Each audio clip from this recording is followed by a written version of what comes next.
ફરિયાદીની મજબૂરીનો ફાયદો ઉઠાવીને ઊંચી ટકાવારીએ વ્યાજે પૈસા આપીને ધમકાવી બળજબરીથી પૈસા કઢાવી ગેરકાયદેસર રીતે વ્યાજે રૂપિયા અપાવવાની પ્રવૃત્તિ આચરનાર આરોપીની ધરપકડ કરતી કાપોદ્રા પોલીસ. માનનીય પોલીસ કમિશનર સાહેબ શ્રી તથા ખાસ પોલીસ કમિશનર સાહેબ સેક્ટર 1 તથા મેયર નાયબ પોલીસ કમિશનર સાહેબ શ્રી ઝોન 1 તથા મદદનીશ પોલીસ કમિશનર સાહેબ શ્રી ડિવિઝન સુરતના હોય સુરત પોલીસ વિસ્તારમાં ગેરકાયદેસર રીતે વ્યાજે રૂપિયા આપી સામાન્ય પ્રજાજનોને ખોટી રીતે રિઝળતા એ સમૂહ વિરુદ્ધ અસરકારક કાર્યવાહી કરવા માટે અગાઉ વિશેષ ઝુંબેશનું આયોજન રાખવામાં આવ્યું અને હાલ પણ કાર્યવાહી શરૂ કરવા સૂચના આપવામાં આવી છે. આ ઉપરાંત સૂચના અંતર્ગત પોલીસ ઇન્સ્પેક્ટર MB ઓઝુરા સાહેબ તથા second police inspector MR Solanki સાહેબ નાઓની કાપોદ્રા વિસ્તારમાં ગેરકાયદેસર રીતે નાણાં ધિરાણ કરીને સામાન્ય પ્રજાજનોને ખોટી રીતે રઝળતા એ સમૂહ શોધી કાઢવા surveillance police sub inspector AL Pandya તથા સ્ટાફના માણસોને યોગ્ય માર્ગદર્શન આપવા અને સૂચના આપી હતી.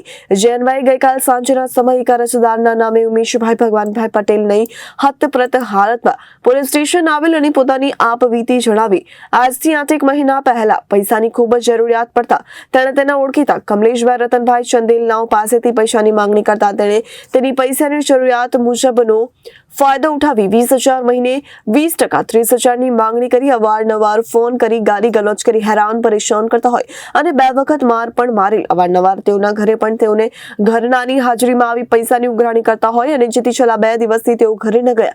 મજબૂરીને કારણે પૈસા ન આપી શકતા પોતે નાસી પાસી થઈ ગયેલ અને આત્મહત્યા કરવાના વિચારો આવતા તેવામાં સોશિયલ મીડિયા અને ન્યૂઝપેપર વાંચેલ કે પોલીસ દ્વારા વ્યાજખોરો વિરુદ્ધ કડક કાર્યવાહી કરવામાં આવે છે અને વ્યાજખોરોની ચુંગલમાંથી ભોગ બનનારને મદદ કરવામાં આવે છે.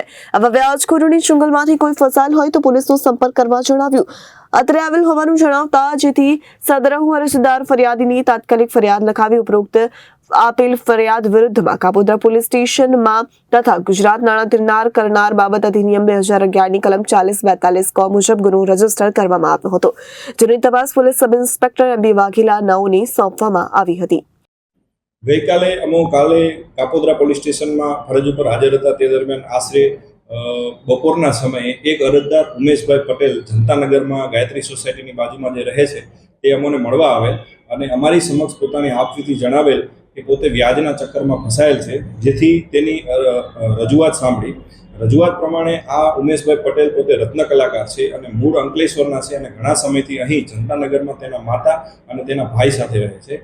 પોતે પોતાની આપવીતીમાં એવું જણાવેલું કે આજથી 6 મહિના પહેલાં પોતે ખૂબ જ બીમાર હોય, ડાયાબિટીસના પેશન્ટ હોય અને શારીરિક રીતે થોડાક અશક્ત હોય, જેની દવા માટે તેણે જે તે વખતે જે કારખાનામાં કામ કરતા હતા ત્યાંથી 20,000 રૂપિયા જેવી રકમ ઉપાડ પેટે લીધેલી અને એ ઉપાડ પરત કરવા માટે તેણે કમલેશ મારવાડી નામના એક વ્યક્તિને ગાયત્રી સોસાયટીમાં એનો પરિચય હતો, તેની પાસેથી 20% વ્યાજના સ્વરૂપમાં 20,000 રૂપિયાની રકમ આજથી 6 મહિના પહેલાં લીધેલી.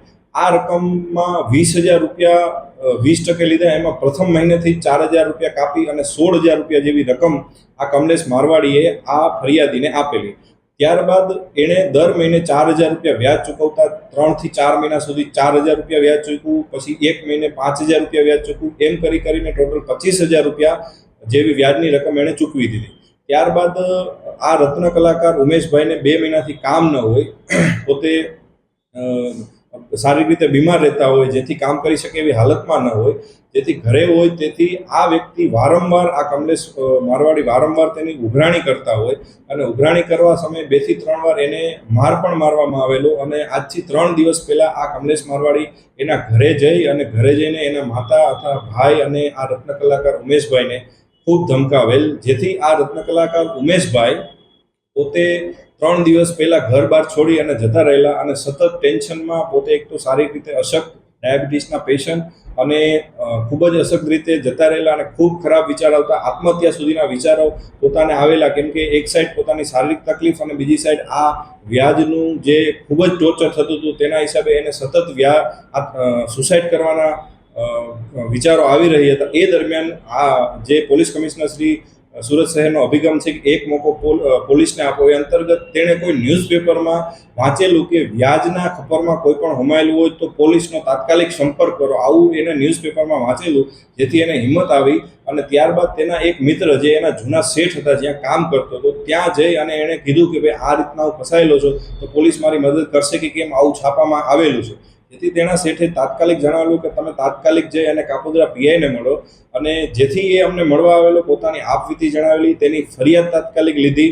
ત્યારબાદ 1-2 દિવસથી પોતે જમેલા પણ ન હોય એવું માલુમ પડતું, તેથી પોલીસ સ્ટેશને એને શાંતિથી જમાડ્યા, તેનું કાઉન્સિલિંગ કર્યું. ખૂબ જ રડતા હતા. એનું વ્યવસ્થિત સી ટીમ દ્વારા અમારા દ્વારા કાઉન્સિલિંગ કરવામાં આવેલું, તેના પરિવારના સભ્યોને બોલાવવામાં આવેલા, અને આરોપીને પણ ગઈકાલે આ ગુનાના કામે ઝડપી આપવામાં આવેલ છે. અને ત્યારબાદ આ વ્યક્તિ થોડાક શારીરિક રીતે અશક્ત હોય, જેથી પોલીસના પરિચિત એક કારખાના દ્વારા બોલાવી અને આવતી જન્માષ્ટમી પછી એને એક કારખાને કામ પણ પોલીસ દ્વારા અપાવવામાં આવેલ છે. કાપોદ્રા પોલીસ સ્ટેશન તરફથી કાપોદ્રા વિસ્તારમાં રહેતા દરેક નાગરિકોને એક અપીલ પણ કરવામાં આવે છે કે કોઈ પણ વ્યક્તિ નાના મોટા વ્યાજના ચક્કરમાં ફસાયેલો હોય તો તાત્કાલિક પોલીસનો સંપર્ક કરો.